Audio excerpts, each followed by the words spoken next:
علیکم. وعلیکم السلام. ستړي مشه. الله مو خیر اوسي. او موجي د کوم ځای؟ زه د ننګرهار یم. تاسو خبره مې واورېده چې تاسو باچا خان بابا سره میلاو شوی او خبرې اترې دغه ژوند دلته څنګه او څه له راته څه یې کول؟ خان باچا خان خو زما د وړکتوبه یادېږي چې ننګرهار ته ډېر سفرونه کړي، خصوصا د ننګرهار په ټولو ولسوالیو کې دی ګرځېده، په جوماتونو کې، په دیرو کې، په حجرو کې به خلکو سره غږېده. د پښتون قوم د یووالي دپاره، د وحدت دپاره، د یو موټیتوب دپاره به ما پخپله ورسره ناسته پاڅه کړې ده.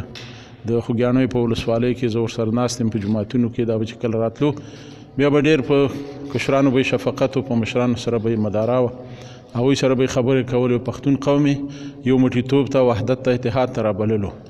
نو هماغه و چې خان غفار خان ټول ژوند هم په پاکستان کې او هم په افغانستان کې د پښتنو د یووالي، د پښتنو د خصوصا د ټولو افغانانو، یوازې پښتانه نه، د ټولو افغانانو د یو موټیتوب لپاره د وقف کړی و. هماغه و چې په همدغه لاره کې خپل شیرین ځان له لاسه ورکړ. نن ورځ په دغه خاورو ته سپارل شوی دی. نو موږ ته ټولو پښتنو ته، ټولو افغانانو ته لازمه ده چې د درناوی وکړو او د یاد تازه وساتو.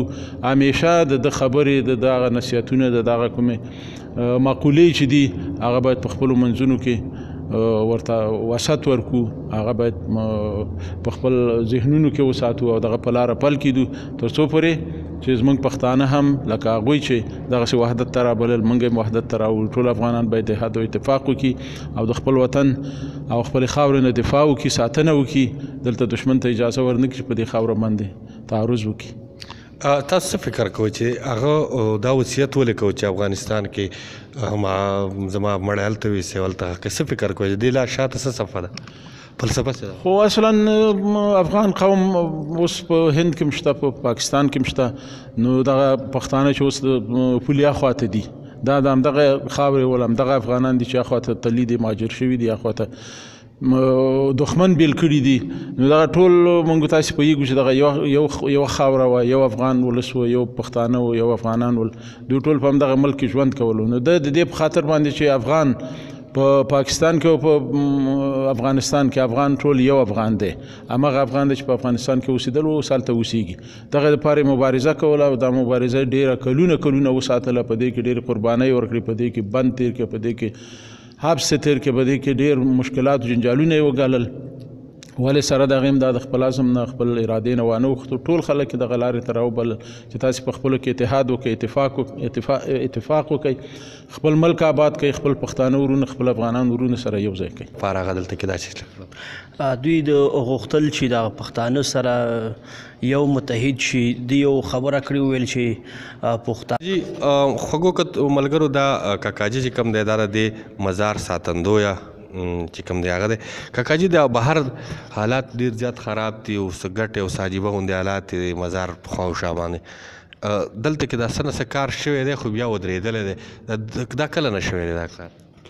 دا کار صاحب د حامد طرزي په وخت کې دا کار شروع شوی او شروع شو او دا کار وشو او د حامد طرزي پوره شوی هم نه دی، پوره شوی هم نه دی.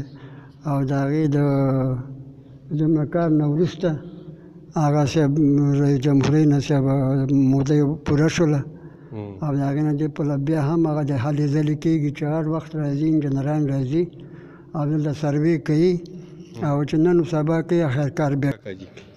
دا خان غفار خان چې دی دا زمونږ د پښتنو مشر سالار دی. دا زمونږ ولسوالۍ ته راغلی او زه د کامې ولسوالۍ یم او په هغې وخت کې صاحب د کامې خانان دا ټول سپین ږیري وو، غټو واړه ټول یې راجمع کړي وو. ورته په خپله لیدلی وو؟ ما په خپله لیدلی و. دا ډېر محترم سړی و او ده به صاحب پښتنو ته ویلی چې سره یو شئ، که نه دښمن هم منځ کې پیدا شوی دی، ورک کېږئ. او هماغه چې صاحب دوی به د پښتنو دپاره ډېرې هلې ځلې کولې او پښتانه یې په اتفاق سره ساتل. او الله پاک دې وبخي او موږ زموږ مشر سالار دی او موږ ترې ډېر خوشحاله یو او دا د افغانستان او د پښتنو مشر دی.